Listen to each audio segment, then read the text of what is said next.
You are no longer the same person. This is not a fictional story. This really happened.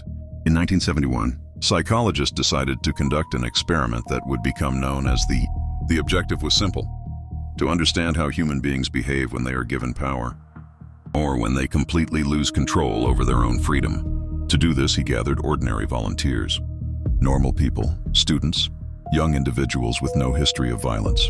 They were randomly divided into two groups: guards and prisoners. It was just an experiment, or at least, that's what it seemed. The prisoners were taken to a makeshift prison inside the university. Their names were taken away and replaced with numbers.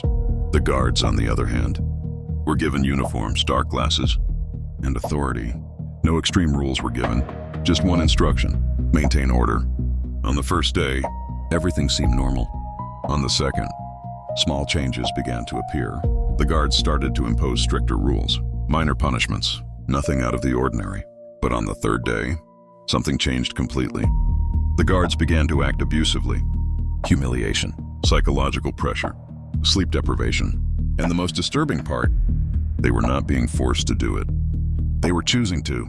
Meanwhile, the prisoners began to break down emotionally. Anxiety, desperation, real psychological distress. Some begged to leave, others simply stopped reacting. What was supposed to last 2 weeks lasted only 6 days. 6 days were enough to completely transform the behavior of ordinary people. The experiment spiraled out of control, and it had to be stopped. But here is the most disturbing point of all. They were not monsters. They were not criminals. They were ordinary people, like you, like me. So the question is not about them. The question is about you. If you were in the place of the guards, with power, without immediate consequences, without judgment, what would you do? Does evil come from within, or is it awakened by circumstances?